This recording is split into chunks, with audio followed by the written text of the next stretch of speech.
শুভ সকাল দর্শক। শুরু হয়ে গেছে বর্ষাকাল, আর বৃষ্টিস্নাত এই সকালের চারপাশ যেমন সতেজ হয়ে উঠেছে, তেমনি করে আপনার জীবন হয়ে উঠুক সতেজ। শুরু করছে আজ সকালের বাংলাদেশ। আপনাদের সঙ্গে আছে আমি মারুফা রহমান, এবং শুরুতেই চোখ রাখতে চাই ইতিহাসের পাতায়। দেখে নিতে চাই কি কি ঘটেছিল আজকের এই দিনে।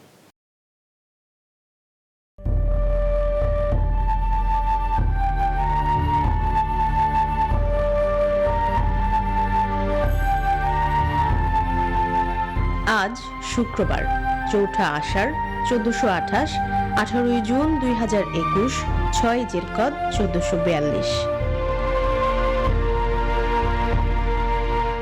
৭০৬ খ্রিস্টাব্দের এই দিনে খলিফা ওয়ালিদ ইবনে আব্দুল মালেক কর্তৃক বিখ্যাত মসজিদ জামে দামেস্ক নির্মিত হয়। ১৫৭৬ সালের এই দিনে রানা প্রতাপ ও সম্রাট আকবরের মধ্যে হলদিঘাটের যুদ্ধ শুরু হয়। ১৭৭৮ সালের এই দিনে আমেরিকার বিপ্লব যুদ্ধে ব্রিটিশরা ফিলাডেলফিয়া ত্যাগ করে। ১৮১২ সালের এই দিনে মার্কিন যুক্তরাষ্ট্র গ্রেট ব্রিটেনের বিরুদ্ধে যুদ্ধ ঘোষণা করে। ১৮৩০ সালের এই দিনে আলজেরিয়া দখল করে ফ্রান্স। ১৮৮৭ সালের এই দিনে জার্মানি ও রাশিয়ার মধ্যে রি-ইন্স্যুরেন্স চুক্তি সম্পাদিত হয়। ১৯০৮ সালের এই দিনে ইউনিভার্সিটি অফ ফিলিপিন্স প্রতিষ্ঠা হয়। ১৯৪৪ সালের এই দিনে সুভাষচন্দ্র বসুর নেতৃত্বে আজাদ হিন্দ ফৌজ ব্রিটিশ শাসনের হাত থেকে মুক্তির সংগ্রাম শুরু করে। ১৯৭২ সালের এই দিনে বঙ্গবন্ধু সুপ্রিম কোর্ট উদ্বোধন করেন। এ পর্যায়ে আমরা দেখে নিব আজকের সংবাদপত্রগুলোর শিরোনাম। দর্শক, বাংলাদেশ প্রতিদিন তাদের শিরোনাম করেছে ড্রাইভিং লাইসেন্সের অপেক্ষায় ১৫ লাখ মানুষ, এবং আরেকটি শিরোনাম তারা করেছে শুধু শিক্ষা প্রতিষ্ঠানই লকডাউনে, এবং সেই সাথে সিনোফার্ম ফাইজারের টিকা শুরু কাল। দৈনিক কালের কণ্ঠ তাদের শিরোনাম করেছে বই খাতা ভুলে হাতে স্মার্টফোন, এবং আরেকটি শিরোনাম করোনা কালে কাজ হারান ৬২% মানুষ, এবং দ্রুত বাড়ছে আদায় অযোগ্য মন্দ ঋণ। এবার চলে যাচ্ছি দৈনিক প্রথম আলো। দৈনিক প্রথম আলো তাদের শিরোনাম করেছে ৪৮ ঘন্টা না পেরোতে আবারও ফিলিস্তিনে হামলা, এবং সেই সাথে দেশে মৃত্যুদণ্ডের আসামিদের মধ্যে দরিদ্র মানুষ বেশি এমন গবেষণা, এবং নেইমারকে ছাড়াই ব্রাজিলের অলিম্পিক দল। দৈনিক সমকাল তাদের শিরোনাম করেছে বাড়ছে করোনা সংক্রমণ ও মৃত্যু, তৃতীয় ঢেউয়ের দ্বার প্রান্তে, এবং সুইস ব্যাংকে বাংলাদেশিদের ৫,৪০০ কোটি টাকা। পরিমণি ও অভিযুক্তদের বক্তব্যের মিল অমিল খোঁজা হচ্ছে। এরপরে দি ডেইলি সান তাদের শিরোনাম করেছে 1.5 million applicants waiting for driving licence, এবং সেই সাথে entire country at risk of high corona infection, এবং সেই সাথে আরেকটি শিরোনাম তারা করেছে Bangladesh now India's 4th largest export destination. এরপরে আমরা চলে যাচ্ছি দি ডেইলি স্টার তাদের শিরোনাম করেছে সাইবার ক্রাইমস এগেনস্ট হিউম্যান র্যাম্প্যান্ট, এবং তারপরে আরেকটি শিরোনাম তারা করছে it's not a big as projected CPD. Bangla news 24 তাদের শিরোনাম করেছে খাদ্য ও কৃষি সংস্থা FAO নিয়োগ, জাতিসংঘের খাদ্য ও কৃষি সংস্থার কাউন্সিলের সদস্য হলো বাংলাদেশ, এবং আরেকটি শিরোনাম প্রধানমন্ত্রীকে নিয়ে অপপ্রচার, দরকার আইনের প্রয়োগ ও নজরদারি। দ্য নিউ ইয়র্ক টাইমস তারা তাদের শিরোনাম করেছে analysis with Obama care ruling health battles are likely to shift.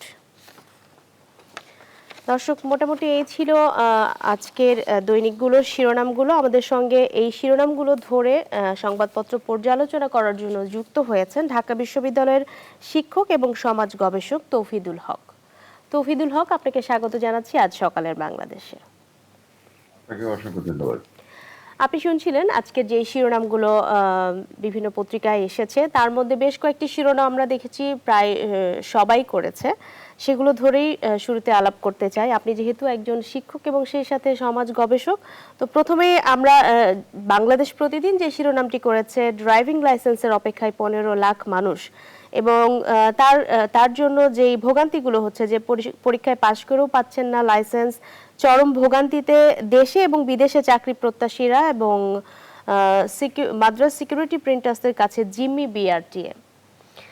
আসলে এই সমস্যাটির সমাধান কি, আর এত দূর কেন এই সমস্যাটি আসলে এত বড় হলো, আপনি কি মনে করছেন? ধন্যবাদ আপনাকে। এবং এই একই সাথে আমাদের এই সময় যারা আমাদের কথা শুনছেন সবাইকে শুভ সকাল এবং প্রীতিদান দিয়ে শুরু করছি। দেখুন, আসলে আমাদের দেশে ড্রাইভিং লাইসেন্স পাওয়ার বিষয়ে তো অতীতের কথা যদি একটু আহ, টেনে যদি বলার চেষ্টা করি, আমার মনে হয় সেটি আলোচনাটাকে আরো বেশি জোরদার করবে। সেটি হচ্ছে ড্রাইভিং লাইসেন্স পাওয়ার বিষয়টি অতীতে নানাভাবে আলোচনা হয়েছে, কিভাবে পেতে পারে, কোন বৈশিষ্ট্য থাকলে অথবা যোগ্যতা থাকলে সেটি পাওয়া যেতে পারে। সেটি নিয়েও নানা মাত্রায় আলোচনা পর্যালোচনা আছে এবং সমালোচনাও হয়েছে যথেষ্ট। তারপরে আমাদের বিআরটিএ কিংবা আমাদের যারা লাইসেন্স দিয়ে থাকেন, যারা পরীক্ষা নিয়ে থাকেন, এর একজন ব্যক্তিকে যোগ্য বা অযোগ্য নির্ধারণ করে থাকেন, তারাও নানাভাবে সেটি বিভিন্ন স্কেল নির্ধারণ করেছেন। এখন এই সময় আমাদের সাধারণত আমরা যেটি লক্ষ্য করে থাকি যে ড্রাইভিং লাইসেন্সটা কারা আবেদন করে থাকেন বা কারা বেশি এটি নিতে চান, এর মধ্যে নানা ধরনের ক্রাইটেরিয়া রয়েছে। তবে আপনি যেমনটি বলছিলেন, যেটি আমি খবরে লক্ষ্য করেছি, যে যারা বিদেশে গিয়ে এই ড্রাইভিং লাইসেন্স তার প্রয়োজন রয়েছে অথবা এই সংক্রান্ত কোনো চাকরি অথবা কাজে তিনি যোগদান করবেন, তাদের এই লাইসেন্সটি খুব জরুরি ভিত্তিতে প্রয়োজন হয়। আর হলো আমাদের দেশে যেটা আমরা লক্ষ্য করে থাকি যে ব্যক্তিগত মানে তিনি গাড়ি পরিচালনা করবেন বা গাড়ি চালাবেন, তাদের প্রয়োজন হয়। এবং আমাদের যে পরিবহনগুলোর সাথে যারা জড়িত, তারাও বিভিন্ন সময় এটি নিয়ে থাকেন, নির্দিষ্ট সময় পরে তার যে মেয়াদ সেটি রিনিউ করে থাকেন। এখন বিষয় হলো যে এত আমাদের আবেদন বা অপেক্ষমান ব্যক্তির সংখ্যাটা বাড়লো কেন? সেক্ষেত্রে বিআরটির যে বক্তব্য সেটিও বলা যেতে পারে কিছুটা হলেও যৌক্তিক, কারণ করোনার সময় সবকিছুতেই তো একটা শিথিলতা বা সীমিত পরিসর আমরা লক্ষ্য করছি। তো সেই লক্ষ্য করার প্রেক্ষাপটে এই জায়গাতেও কাজগুলো খুব স্বাচ্ছন্দ্যের সাথে যে হচ্ছে বা সম্পাদন করা যাচ্ছে, এটিও মনে করা হচ্ছে না তাদের যে বক্তব্য। তো এর প্রেক্ষাপটে আমার কাছে যেটি মনে হয় যে মানুষের মধ্যে ড্রাইভিং লাইসেন্স অথবা তার গাড়ি ক্রয় করার লাইসেন্স একজন ব্যক্তি কখন নিতে যায়, তার মধ্যে আরেকটা একটি হলো যে হয়তো সে নিজে গাড়ি ক্রয় করেছে, পরে নিজেই সে গাড়ি চালাবে অথবা নিজেই গাড়ি করতে চায়, এটা একটা প্রেক্ষাপট যেটি বললাম। কিন্তু এই প্রেক্ষাপটটাকে কিছুটা এই করোনার কারণে আমরা করে নিতে পারি, অর্থাৎ পিছিয়ে যারা আমার প্রবাসী জীবনে বা প্রবাসে বা অন্য দেশে চাকরির জন্য তার লাইসেন্স প্রয়োজন হয়, সেই জায়গাটিতে আমার মনে হয় প্রাধান্য দেওয়ার প্রয়োজন রয়েছে। অন্যথায় কিন্তু আসলে আমাদের দেশের একজন ব্যক্তি বাহিরে তার যে শ্রম বিনিয়োগ করার, তার যে মেধা বিনিয়োগ করার এই সেক্টরে বা এই খাতে, সেই জায়গাটি কিন্তু মানে ক্ষতিগ্রস্ত হবে বা সেই জায়গাটি কিন্তু বাধাপ্রাপ্ত হবে। তো আমরা এটা চাই না বা এটা আমরা প্রত্যাশাও করি না। আমরা মনে করি যে এই করোনা পরিসরের সময়ে বা করোনার সময় বা করোনা কালে যে কাজগুলো আমাদের অর্থনীতির ভিত্তি তৈরি করবে কিংবা আমাদের বিদেশে আমাদের একটি অবস্থান তৈরি করবে, সেই জায়গাতে এসে আমরা আরো বেশি সোচ্চার হব। আর একটা ব্যাপার হলো যে আমাদের এই লাইসেন্স পাওয়ার ক্ষেত্রেও কিন্তু নানা ধরনের অনিয়মের কথা, অবৈধতার কথা, দুর্নীতির কথা কিন্তু আমরা গণমাধ্যমে প্রায় আমরা এই ধরনের খবরগুলোর সম্মুখীন হয়ে আমরা সেগুলো পড়ি এবং ব্যথিত হই যে আসলে যিনি গাড়ি চালাবেন, যিনি যেমন একটি গাড়ি যিনি চালাচ্ছেন, তিনি কিন্তু ওই গাড়িতে যতজন ব্যক্তি রয়েছেন তাদের জীবন কিংবা বলা যেতে পারে ওই সময়টুকুর জন্য তিনি তাদের নেতা। কিন্তু নেতা যদি অবৈধ ভাবে অথবা তিনি গাড়ি সঠিকভাবে পরিচালনা করার নিয়ম জানেন না, কিন্তু তিনি লাইসেন্স পেয়েছেন, তখন কিন্তু আসলে আমাদের সড়ক দুর্ঘটনার জায়গাগুলো বা ক্ষেত্রগুলো কিন্তু আসলে বেড়ে যায় বা সম্ভাবনার জায়গাগুলো কিন্তু বেড়ে যায়। আমরা প্রতিনিয়ত মানে পত্রিকা কিংবা টেলিভিশনের খবরে চোখ রাখলে কিন্তু আমরা এই বিষয়গুলো দেখি যে আমাদের প্রতিদিন প্রায় 8 থেকে 10 মানে 10 জন ব্যক্তি সড়ক দুর্ঘটনায় নিহত হচ্ছেন, আহত হচ্ছেন আরো অনেক বেশি। তো এই জায়গাতে আমাদের লাইসেন্স দেওয়ার ক্ষেত্রে এই বিষয়গুলোতে খুব সতর্ক থাকতে হবে, কারণ এটি কিন্তু কোনো সম্পর্কের প্রভাবে কিংবা রাজনৈতিক চাপে কিংবা অর্থের মানে খাতিরে এই বিষয়ে লাইসেন্সটি দিয়ে দিলাম, এটি কিন্তু হতে পারে না। কোনো দেশই এই ধরনের পরিস্থিতিগুলো নাই যে সমস্ত দেশগুলোতে সড়ক দুর্ঘটনা একটা নিয়ন্ত্রণের মধ্যে তারা নিয়ে আসতে পেরেছে। তারা মনে করে যিনি গাড়ি পরিচালনা করবেন তাকে এই বিষয়গুলো বা এই বৈশিষ্ট্যগুলো বা উপকরণগুলোর নিশ্চিত সাপেক্ষেই বা অর্জন করা সাপেক্ষেই তাকে একটি লাইসেন্স দেওয়া যেতে পারে, অন্যথায় না। সুতরাং সেই জায়গাতেও কিন্তু আমাদের বিআরটিএ বা সংশ্লিষ্ট অথরিটি যারা আছেন বা এই কোর্স গুলো যারা পরিচালনা করেন তারা আরো বেশি সোচ্চার থাকবেন এবং সতর্ক থাকবেন। আরেকটি প্রসঙ্গে আলাপ করতে চাই, সেটি হচ্ছে দৈনিক বাংলাদেশ প্রতিদিন এবং কালের কণ্ঠে আরেকটি বিষয় নিয়ে বেশ ভালো করে বড় করে সংবাদ করা হয়েছে, সেটি হচ্ছে শুধু শিক্ষা প্রতিষ্ঠানেই লকডাউন, এবং কালের কণ্ঠ বলছে যে বই খাতা ভুলে হাতে হাতে স্মার্টফোন এবং শিক্ষা ফেলে সাইবার অপরাধে জড়িয়ে যাচ্ছে শিক্ষার্থীরা। এই বিষয়টিকে আসলে কিভাবে দেখছেন, বা এর কোনো বিকল্প সমাধান আছে কিনা? ধন্যবাদ আপনাকে। আসলে করোনার সময় এটি ঠিক কথা, খুবই একেবারে শতভাগ সত্য যে আসলে করোনার সময় আমাদের সবকিছুই খোলা আছে, কিন্তু শিক্ষা প্রতিষ্ঠানগুলোকে আমরা খুলতে পারিনি। কিন্তু আসলে এর মধ্যে কিন্তু আবার আরো আরেক ধরনের সত্য লুকিয়ে আছে, সেটি হচ্ছে শিক্ষা কার্যক্রম যে একেবারে বন্ধ বিষয়টি কিন্তু এরকম নয়। শিক্ষা প্রতিষ্ঠান বন্ধ সেটি তো সবাই দেখছেই, এবং শিক্ষা প্রতিষ্ঠান কেন খোলা সম্ভব হচ্ছে না সেটি হচ্ছে যে করোনার সংক্রমণের মাত্রা কিংবা এর মৃত্যু হার বেড়ে যাওয়ার কারণে, এবং সর্বশেষ আমাদের যে বলা যেতে পারে শিক্ষা প্রতিষ্ঠান তো খোলার বিষয়ে একেবারে বলা যেতে পারে একটা চূড়ান্ত অবস্থায় সরকার বা শিক্ষা প্রতিষ্ঠানগুলো অবস্থান নিয়েছিল, কিন্তু দ্বিতীয় ঢেউ শুরু হয়ে যাওয়ার পরে আবার আমাদের সীমান্তবর্তী জেলাগুলোতে যে এখন করোনার যে প্রকোপ অথবা দাপট যেভাবেই আমরা বলি সেটি বেড়ে যাওয়ার কারণে কিন্তু শিক্ষা প্রতিষ্ঠান খোলার ব্যাপারে আমাদেরকে পিছিয়ে আসতে হচ্ছে, বা সরকারকে মানে বলা যেতে পারে একটু পরিস্থিতি বিবেচনা করে সিদ্ধান্ত নিতে হচ্ছে। এবং এর ইতিবাচক দিকও রয়েছে। ইতিবাচক দিক হলো যে আপনি নিশ্চয়ই জানেন আমাদের দেশের শিক্ষার্থীদের মধ্যে সংক্রমণের হার কিন্তু খুবই কম, এবং মৃত্যু হার তো আরো কম, একেবারে দুই একজন মানে এবং সেটাও নির্দিষ্ট করে বলা যায়। তো সেই জায়গা থেকে আমাদের শিক্ষা প্রতিষ্ঠান খুললে আমাদের দেশে সাধারণত যেটি হয়, দুই ধরনের অবস্থা তৈরি হয়েছে শিক্ষা প্রতিষ্ঠান বন্ধ থাকার কারণে। একটি হলো যে আমাদের অনলাইনে যে শিক্ষা কার্যক্রম আমরা পরিচালনা করছি, আমাদের দেশের শিক্ষার্থীরা অনলাইন কার্যক্রমে শিক্ষা পরিচালনা করতে অভ্যস্ত না, এবং শিক্ষকরাও অধিকাংশ শিক্ষকরাও অভ্যস্ত না আমাদের অনলাইনে শিক্ষা মানে উপকরণ বা কার্যক্রম গ্রহণে আমাদের শিক্ষার্থীরাও অভ্যস্ত না। তার ফলে যেটি হয়েছে যে প্রথম দিকে যেভাবে এটি সবার মধ্যে একটা আগ্রহ ছিল, দিন দিন সেই আগ্রহের জায়গাটা কমেছে।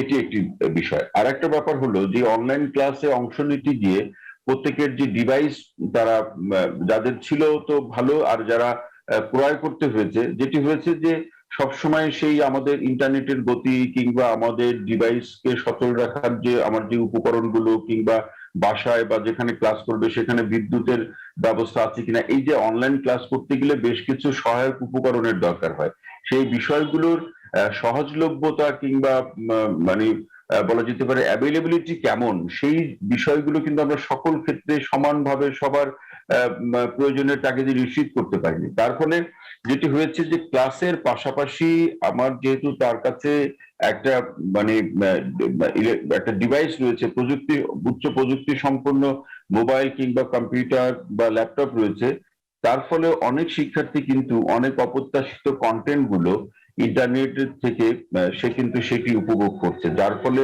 তার যে পড়াশোনার প্রতি যে আগ্রহের জায়গাটা সেটি অনেকটা কমে যেতে পারে, এবং কমে যাবে এটাই স্বাভাবিক। তো এই জায়গাতে শুধু শিক্ষক বা শিক্ষা প্রতিষ্ঠান বন্ধের বিষয়টি বিবেচনা না করে অভিভাবকদের কিন্তু একটা বড় ভূমিকা রয়েছে, যে অভিভাবক তার শিক্ষার্থীদেরকে বা তার সন্তানকে, শিক্ষার্থীর চেয়ে তার সন্তানকে কিভাবে এই করোনার সময়ে সঠিকভাবে পরিচালনা করবেন, যে পড়াশোনার পাশাপাশি আমাদের যে আরো মানে শিক্ষার যে উপকরণগুলো রয়েছে, বিশেষ করে আমাদের এখানে যে অথবা মনোবৃত্তি বা মানসিক যে পরিপক্কতা বিকাশ করার যে উপকরণগুলো রয়েছে, চলচ্চিত্র উপভোগ করা, নাটক উপভোগ করা একসাথে, কিংবা সাহিত্যের বইগুলো পড়া, কিংবা যে যেমন কেউ গান করতে পারে, গাইতে পারে, অথবা কবিতা আবৃত্তি করতে পারে, এদের এই যে মানে শক্তিগুলো বা চর্চাগুলো, এগুলো যদি পারিবারিক অবস্থায় বা পরিবেশে চর্চা করার একটি সুযোগ তৈরি করা যেত, এবং অভিভাবকরা যদি আরো বেশি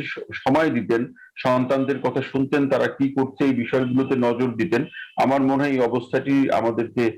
এই অবস্থার মধ্যে এতটা আমাদেরকে পড়তে হতো না। তবে এটি ঠিক যে আমাদের শিক্ষা প্রতিষ্ঠানের উচিত হবে যে কবে, এখনো আমরা হয়তো শুনতে পারছি বা জানছি যে একটা নির্দিষ্ট সময়ের পরে শিক্ষা প্রতিষ্ঠান খুলে দেওয়া হবে, মানে সেটা ছোটদের বা বড়দের, একেবারে প্রাইমারি থেকে বিশ্ববিদ্যালয় পর্যন্ত। কিন্তু এই খোলার আগে আমাদের যে মানে যে টিকাকরণ কর্মসূচি, এটা খুব জরুরি হয়ে পড়েছে। এছাড়া আসলে এটা খোলাও, এই ঝুঁকিটা নেওয়াটা ঠিক হবে কিনা এটা চিন্তা করতে হবে, কারণ সবার আগে জীবন, সবার আগে কিন্তু শিক্ষা নয়।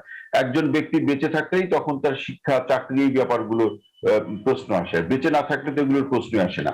আরেকটি ব্যাপার হচ্ছে যে আজকে যারা শিক্ষা প্রতিষ্ঠান বন্ধের সমালোচনা করছেন, মানে যদি এমন তো না যে জোর করে বন্ধ রাখা হয়েছে, বিষয়টি তো এরকম না। আজকে যারা সমালোচনা করছেন, যদি খোলার পরে কোনো ধরনের একটি অপ্রত্যাশিত ঘটনা ঘটে, তখন কিন্তু এই যারা খোলার পক্ষে বলছেন তারাই কিন্তু সমালোচনা করবে যে আমরা তো বলেছি, কিন্তু সরকার এটা কেন আরো গভীরভাবে পর্যালোচনা করলো না। আমার মনে হয় যে খুলে যদি আবার বন্ধ করে দিতে হয়, তার চেয়ে সময় নিয়ে একেবারে আমরা নিরাপদ হয়ে সেই শিক্ষা প্রতিষ্ঠান খোলার বিষয়ে সিদ্ধান্ত নেওয়া প্রয়োজন। তবে এই ক্ষেত্রে যে কাজগুলো করতে হবে, এই কাজগুলো না করলে কিন্তু শিক্ষা প্রতিষ্ঠান খুলতে আরো অনেক বেশি সময় নেবে। সেটি প্রথম কাজ হলো সকলের স্বাস্থ্যবিধি মানতে হবে। স্বাস্থ্যবিধি যদি আমরা না মানি, বিশেষ করে মাস্ক পরিধান করা, নির্দিষ্ট সময় পর পর বা বাসায় বাইরে থেকে ফিরে হাত ধোয়া অথবা পরিষ্কার হওয়া, এই কাজগুলো করতে হবে। মাস্ক পরিধানের ক্ষেত্রে কিন্তু আমরা এখনো বাংলাদেশে এক ধরনের উদাসীনতা আমরা লক্ষ্য করি। আরেকটি ব্যাপার হলো যে আমাদের সরকারের এই জায়গাতে সরকার বিভিন্ন উদ্যোগ নিচ্ছে, কিন্তু সেই উদ্যোগগুলোর সঠিক বাস্তবায়ন অথবা বাস্তবতা আমরা লক্ষ্য করছি না। আমার টিকার উপস্থিতি বাড়াতে হবে, যেভাবে হোক টিকার উপস্থিতি, সেটা দেশে উৎপাদন করে হোক, প্রোডাকশনে যে হোক, ক্রয় করে হোক, টিকার উৎপাদন করতে হবে এবং গণ টিকাকরণ চালু করার মধ্যে দিয়ে মানুষকে কিন্তু আসলে এই করোনা মুক্ত করেই অথবা করোনার সাথে তাকে যুদ্ধ করার উপযোগী করেই কিন্তু আমার এই শিক্ষা প্রতিষ্ঠান বলুন অথবা আমাদের যে অন্যান্য যে প্রতিষ্ঠানগুলো যেখানে এখনো শতভাগ সক্রিয়ভাবে কাজ সম্পাদন করা সম্ভব হয় নাই, সেই জায়গাগুলোতে একটা স্বাভাবিকতা নিয়ে আসতে হবে। তবে তার আগে শেষ একটি বিষয় আলাপ করতে চাই ছোট করে। জি জি স্যার, ছোট করে একটি বিষয় নিয়ে সর্বশেষ আলাপ করতে চাই, সেটা হচ্ছে cyber crimes against women rampant. Daily star তাদের শিরোনাম করেছে, এই যে সামাজিক যোগাযোগ মাধ্যমে তরুণীদেরকে টার্গেট করা হচ্ছে এবং যে সমস্ত হয়রানি করা হচ্ছে বা ঘটনাগুলো ঘটছে দেশে বিদেশে, আমাদের যারা তরুণীরা সামাজিক যোগাযোগ মাধ্যমে আছেন তারা যে হুমকিতে রয়েছেন, এটির আসলে সমাধান কি? এটি নিয়ে কোনো বিকল্প চিন্তা আছে কিনা? ধন্যবাদ আপনাকে। এটা আসলে খুব গুরুত্বপূর্ণ একটি বিষয় যে আসলে সাইবার ক্রাইমের যে সংখ্যাটি কিংবা এ সংক্রান্ত অপরাধের ধরনগুলো বা সেই ধরনের মধ্যে পাশবিকতা কিংবা বলা যেতে পারে উগ্রতা এবং একই সাথে অন্যের যে ব্যক্তিগত অবস্থান, সমাজে পরিবারে অবস্থান, তার মর্যাদা, তার আত্মসম্মান বোধের বিরুদ্ধে গিয়ে একটি অপরাধ। কারণ আসলে এই জায়গাটাতে আজকে আমরা খুব বড় করে আলোচনা করছি, কিন্তু আমরা শুরু থেকে এই বিষয়টি খুব বড় করে বলার চেষ্টা করেছি, কিন্তু তখন আসলে আমাদের কথা কেউ বড় করে তো দূরের কথা, ছোট করেও গুরুত্ব দেয়নি। সেটা হচ্ছে যে আমরা বলছি যে বাংলাদেশের মানুষের যে মানে সামাজিক কিংবা আচরণগত বা সাংস্কৃতিক যে বৈশিষ্ট্য, সেই বৈশিষ্ট্য বিচার করে আমরা এটি খুব জোরালো ভাবে বলতে পারি। সেটি হচ্ছে যে আমাদের এখানে সোশ্যাল মিডিয়া অথবা এই ইন্টারনেটের যে অন্যান্য উপকরণগুলো, সামাজিক যোগাযোগ মাধ্যমের যে উপকরণগুলো ব্যবহারের ক্ষেত্রে আমাদেরকে কিন্তু খুব সতর্ক থাকতে হবে। প্রয়োজন হলে একটি নির্দিষ্ট নীতিমালা থাকবে, সেই নীতিমালার একটি মানে বাস্তবায়ন কতটা হচ্ছে এটি আমাদের খুব মানে খুব বলা যেতে পারে জোরালো ভাবে অথবা এটি খুব সতর্কতার সাথে দেখার প্রয়োজন রয়েছে। আমরা শুরুতেই বলছি যে ফেসবুক 18 বছরের নিচে কারো কোনো ফেসবুক অ্যাকাউন্ট থাকবে না, এবং ফেসবুক অ্যাকাউন্ট করতে হলে তাকে এফবি তার ন্যাশনাল আইডির নাম্বার লাগবে। ন্যাশনাল আইডি ছাড়া কেউ ফেসবুক আইডি ওপেন করতে পারবে না, কারো একাধিক আইডি থাকবে না। তাহলে এই যে মানে একটা বৈশিষ্ট্য যদি অনুসরণ করা যেত, তাহলে আপনি নিশ্চয়ই লক্ষ্য করছেন বা নিশ্চয়ই আপনি এটিও উপলব্ধি করেন, দর্শকরা এটি ভাবেন যে একটা বৈশিষ্ট্য অনুসরণ করা গেলে আমার সাইবার ক্রাইম বা এই ধরনের মানে যারা আপত্তিকর বা বিভিন্ন অপ্রত্যাশিত কন্টেন্ট দিয়ে সরকারের বিভিন্ন কর্মসূচিকে সমালোচনা কিংবা বিকৃতভাবে উপস্থাপন, অন্য ব্যক্তির উপরে মানে সামাজিকভাবে তাকে ঘায়েল করা, আঘাত করা, এই ব্যাপারগুলোতে কিন্তু একটা সতর্কতা চলে আসতো ব্যক্তির মধ্যে যে তার আইডিকে ট্রেস করা কিন্তু খুব অল্প সময়ের মধ্যে চিহ্নিত বা নির্ধারণ করা সম্ভব। সুতরাং এই ধরনের কাজ করলে তাকে বিচারের মুখোমুখি হতে হবে। এই আরো অনেক বৈশিষ্ট্য রয়েছে, সেগুলো আপনি পরে আলোচনায় আসি, কিন্তু এই একটা বৈশিষ্ট্য আমরা এখন পর্যন্ত সরকারের আপনি আমাদের মানে এই ক্ষেত্রে যারা কাজ করেন, আমাদের আইসিটি মিনিস্ট্রি বলুন কিংবা আমাদের বিআরটিসি বলুন, তারাও কিন্তু আসলে এই বিষয়গুলোতে খুব একটা বেশি মনোযোগ দিয়েছে বলে আমার কাছে আমরা লক্ষ্য করিনি। আর এটি ঠিক যে এটি শুরু আমাদের দেশে সোশ্যাল মিডিয়া ব্যবহারের শুরু থেকে আমাদের সাইবার ক্রাইমের যে প্রেক্ষাপট, সেই প্রেক্ষাপটে আমরা এটা কিন্তু লক্ষ্য করেছি যে আমাদের নারীরা শুরু থেকে একটা টার্গেট। ওই টার্গেটটা কেন? কারণ আমরা তো আসলে যে মানে জেন্ডারের মানে জেন্ডারগত যে সহনশীল সমাজ তো আমরা আসলে তৈরি করতে পারি নাই, যে পরস্পরের প্রতি যে সম্মান শ্রদ্ধার জায়গাটি রেখে কথা বলা, তার সম্পর্কে সমালোচনা করলেও সমালোচনার যে একটি ভাষা রয়েছে, এমন কোনো মন্তব্য কিংবা কোনো পিকচার অথবা কোনো ভিডিও অথবা এই ধরনের কোনো উপকরণ কখনোই প্রকাশ করা যাবে না, মানে যাতে অন্য ব্যক্তি বা একজন নারীর, মানে এখানে নারীর চেয়ে একজন ব্যক্তি শব্দটা বললে সবচেয়ে ভালো, একজন ব্যক্তি সমাজে বা পরিবারে কিংবা তার নিজের কাছে একটা অস্বস্তির মধ্যে পড়তে পারে। তো সেই শিক্ষণটা তো সামাজিকভাবে আমাদের এখানে আছে কি নাই সেটা কিন্তু মোটা দাগে প্রশ্ন রয়েছে। সেই প্রশ্নের পাশাপাশি যোগ হলো আমাদের এখানে সোশ্যাল মিডিয়ার অবাধ ব্যবহার। সেটি স্যার আপনাকে অসংখ্য ধন্যবাদ। সাথে অবাধ ব্যবহারের কারণে এটা অনেক বেশি ছড়িয়ে গেল। আমার মনে হয় এই বিষয়তে যদি আমরা ব্যবহারের জায়গাতে যদি নজর দিই, আমার মনে হয় এটি অনেকটা আমরা নিয়ন্ত্রণ করতে পারবো। সেটি আমি পুরোপুরি একমত আপনার সঙ্গে। আসলে এই বিষয়গুলোতে আরো জোরদার দেওয়া উচিত, বিশেষ করে আপনি যেটি বলেছেন এনআইডি কার্ডের বিষয়টি, এবং সেই সাথে সামাজিকভাবে যে আমাদের মনস্তাত্ত্বিক যে মেরামতের দরকার রয়েছে নারীর প্রতি দৃষ্টিভঙ্গির। দর্শক, আমাদের সঙ্গে যুক্ত হয়েছিলেন ঢাকা বিশ্ববিদ্যালয়ের শিক্ষক এবং সমাজ গবেষক তৌহিদুল হক। সংবাদপত্র পর্যালোচনা করেছেন তিনি। এ পর্যায়ে জেনে নিব আমরা আজকের আবহাওয়ার পূর্বাভাস। দর্শক, আবহাওয়া অফিস জানিয়েছে শুক্রবার সন্ধ্যা ৬টা পর্যন্ত দেশের বিভিন্ন স্থানে অস্থায়ীভাবে দমকা হাওয়া সহ হালকা থেকে মাঝারি বৃষ্টি অথবা বজ্রসহ বিক্ষিপ্তভাবে মাঝারি থেকে ভারী বর্ষণ হতে পারে। গত ২৪ ঘন্টায় উল্লেখযোগ্য বৃষ্টিপাত হয়েছে সাতক্ষীরায় ৮০ মিলিমিটার, কক্সবাজারে ৫২ মিলিমিটার, কুতুবদিয়ায় ৪৩ মিলিমিটার, ফরিদপুরে ৩৮ মিলিমিটার এবং ঢাকায় ৩২ মিলিমিটার। বৃহস্পতিবার দেশের সর্বোচ্চ তাপমাত্রা ছিল শ্রীমঙ্গলে ৩৪.৭ ডিগ্রি সেলসিয়াস এবং সর্বনিম্ন তাপমাত্রা রেকর্ড করা হয়েছে ফেনীতে ২২.৮ ডিগ্রি সেলসিয়াস। দর্শক, জানিয়ে দিতে চাই বিভাগীয় শহরগুলোর সর্বোচ্চ এবং সর্বনিম্ন তাপমাত্রা কত থাকতে পারে। ঢাকায় সর্বোচ্চ তাপমাত্রা থাকতে পারে ৩২.৪ এবং সর্বনিম্ন ২৬.৫ ডিগ্রি সেলসিয়াস এবং চট্টগ্রামে ২৯.৭ সর্বোচ্চ থাকতে পারে এবং সর্বনিম্ন থাকতে পারে ২৬.৭ ডিগ্রি সেলসিয়াস। সিলেটে সর্বোচ্চ তাপমাত্রা থাকতে পারে ৩৩.৮ এবং সর্বনিম্ন ২৫.৭ ডিগ্রি সেলসিয়াস। ময়মনসিংহে থাকতে পারে ৩৩.০ ডিগ্রি সেলসিয়াস এবং সর্বনিম্ন ২৫.২।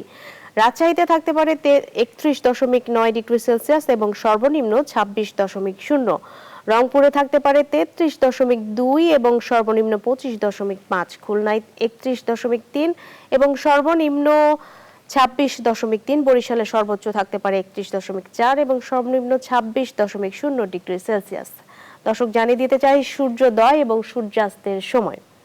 আজকের সূর্যোদয় হয়েছে ভোর ৫টা ১১ মিনিটে এবং আজকের সূর্যাস্ত হবে সন্ধে ৬টা ৪৮ মিনিটে। এ পর্যায়ে জানিয়ে দিতে চাই আজকের রাশিফল। আজকের রাশিফল জানাতে আমাদের সঙ্গে যোগ দিচ্ছেন জ্যোতিষী কেসিপাল। কেসিপাল, কি আছে আজকের রাশিফল, আমাদেরকে জানান।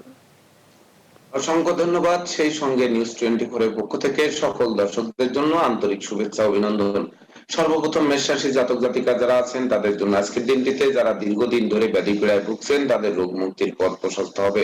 এমনকি শত্রু ও বিরোধী পক্ষের পাতা ফাঁদে তারা নিজেরাই ঘায়েল হবে। সেই সঙ্গে শ্রমিক কর্মচারীদের মনে মালিক প্রীতি দেখা দেবে, যার ফলে কলকারখানার উৎপাদন বৃদ্ধি পাবে এবং ব্যবসা বাণিজ্যে গতিশীলতা বাড়বে। এবার বৃষ রাশির জাতক জাতিকা যারা আছেন তাদের মধ্যে যারা শিক্ষার্থী আছেন তাদের জন্য দিনটি বেশ মৌজ মস্তিতে কাটবে। এমনকি বাণিজ্যিক সফল লাভদায়ক হতে পারে। ব্যবসা বাণিজ্যে বড় কোনো অর্ডার হাতে আসতে পারে। পিতামাতার কাছ থেকে ভরপুর সাহায্য সহযোগিতা ও আশীর্বাদ পেতে পারেন। এবার মিথুন রাশির জাতক জাতিকা যারা আছেন তাদের জন্য আজকে দিনটিতে দীর্ঘদিনের দাম্পত্য পারিবারিক কলহ বিবাদের মীমাংসা হতে পারে। সহকর্মী ও অংশীদারদের পূর্ণ সহযোগিতা পেতে পারেন। ভাঙা প্রেম বন্ধুত্ব জোড়া লাগতে পারে। নতুন প্রেম নতুন বন্ধুত্ব সুদূর প্রসারী হতে হতে পারে, এমনকি গৃহবাড়ি অতিথি সমাগমে মুখর থাকতে পারে। এবার কর্কট রাশি জাতক জাতিকা যারা আছেন তাদের জন্য আজকের দিনটিতে বিশেষ করে ভাই বোনদের সাথে কারণে অকারণে মতানৈক্য তৈরি হতে পারে। অবশ্য বিবাহযোগ্যরা বিবাহের পূর্ব প্রস্তুতি নিতে পারেন, অচিরেই বিবাহে ডাক পড়তে পারে। সেই সঙ্গে সন্তানদের কেরিয়ার, অধ্যয়ন, স্বাস্থ্য বিষয়ক দুশ্চিন্তার অবসান ঘটবে এবং শত্রুরা পরাস্ত হবে। এবার সিংহ রাশি জাতক জাতিকা যারা আছেন তাদের জন্য আজকের দিনটিতে হাত বাড়ালেই নিত্য নতুন সুযোগ এসে হাজির হবে। পাওনা টাকা আদায় হতে পারে, আটকে থাকা কাজ সচল হতে পারে, ব্যাংক ব্যালেন্স বৃদ্ধি পেতে পারে, সেই সঙ্গে ধার কর্জ ঋণ মুক্তির পথ প্রশস্ত হতে পারে। তবে সপরিবারে কাছে পিঠে ভ্রমণে যেতে পারেন। এবার কন্যা রাশির জাতক জাতিকা যারা আছেন তাদের জন্য আজকের দিনটিতে যে কাজে হাত দেবেন তাতেই কম বেশি সফলতা পাবেন। তাছাড়া গৃহবাড়িতে নতুন আসবাবপত্র, বস্ত্রালংকার ও খেলনা সামগ্রীর পসরা সাজতে পারে। সম্ভাব্য ক্ষেত্রে পরিবারে ছোট্ট নতুন মুখের আগমন ঘটতে পারে। এমনকি লৌকিকতায় যতটা ব্যয় হবে তার থেকে উপহার উপঢৌকনা দিয়েও অধিক প্রাপ্ত হবেন। এবার তুলা রাশির জাতক জাতিকা যারা আছেন তাদের জন্য আজকের দিনটিতে টাকা পয়সা হাতে আসতে আসতে মাঝপথে আটকে যেতে পারে। দিনের শেষে ধার কর্জ বা ঋণগ্রস্ত হয়ে পড়তে হতে পারে। সেই সঙ্গে দূর থেকে আসা কোনো অপ্রিয় সংবাদে মন বিষণ্ণ হয়ে পড়তে পারে। তাছাড়া পরিবারে কোনো বয়স্ক লোকের শরীর স্বাস্থ্য খারাপ হয়ে পড়তে পারে। এবার বৃশ্চিক রাশির জাতক জাতিকা যারা আছেন তাদের জন্য আজকের দিনটিতে বিশেষ করে ডাকযোগে চেক, মানি অর্ডার, বিকাশ বা নগদ অর্থ হাতে আসতে পারে। শূন্য পকেট পূর্ণ হতে পারে। বাণিজ্যিক পরিকল্পনা বাস্তবায়িত হতে পারে। সম্ভাব্য ক্ষেত্রে ছোট্ট নতুন মুখের আগমন ঘটতে পারে। এমনকি ভাঙ্গা প্রেম বন্ধুত্ব জোড়া লাগতে পারে। এবার ধনু রাশির জাতক জাতিকা যারা আছেন তাদের মধ্যে যারা বেকার যুবক যুবতী আছেন তাদের কর্মপ্রাপ্তি বাসনা পূরণ করবে। এমনকি নিত্য নতুন বাণিজ্যিক পরিকল্পনা বাস্তবায়িত হতে পারে। অবশ্য বিদেশ গমন ও স্বদেশ প্রত্যাবর্তনের পথে কোনো না কোনো বাধা এসে হাজির হবে। তাছাড়া শিক্ষার্থীদের জন্য দিনটি সুবর্ণ সুযোগ অপেক্ষা করবে।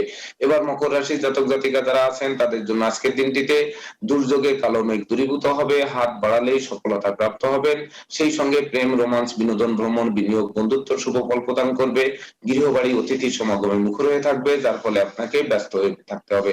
এবার কুম্ভ রাশির জাতক জাতিকা যারা আছেন তাদের জন্য আজকের দিনটিতে শুভ মিশ্র ফল প্রদান করবে। আয় বুঝে ব্যয় করতে হবে, নচেত সঞ্চয়ে হাত পড়বে। এমনকি দূর থেকে আসা কোনো অপ্রিয় সংবাদে মন বিষণ্ণ হয়ে পড়তে পারে। তাছাড়া সংকটকালে বন্ধু বান্ধব, আত্মীয় পরিজন কাউকেই কাছে না পাওয়ায় সত্যিকারের বন্ধুকে তার চোখে আঙুল দিয়ে দেখিয়ে দেবে। এবার সর্বশেষ রাশি মীন রাশির জাতক জাতিকা যারা আছেন তাদের জন্য আজকের দিনটিতে দীর্ঘদিনের দাম্পত্য, পারিবারিক কলহ বিবাদে মীমাংসা হতে পারে। এমনকি জীবন সাথী ও শ্বশুরালয় থেকে প্রচুর সহযোগিতা পেতে পারেন। তাছাড়া যাদের জীবন সাথী ও জীবন সঙ্গীরা দীর্ঘদিন কর্মপ্রাপ্তির আশায় ঘুরপাক খাচ্ছেন তাদের কর্মপ্রাপ্তির বাসনা পূর্ণ করতে পারে। সেই সঙ্গে সম্ভাব্য ক্ষেত্রে নিঃসন্তান দম্পতিরা কোনো না কোনো শুভ সংবাদ পেতে পারেন। এমনকি সন্তানদের আচরণ ও শরীর স্বাস্থ্যের উপর তীক্ষ্ণ নজর রাখার আবশ্যকতা রয়েছে। রাশিফল সংক্রান্ত তথ্য এই পর্যন্তই।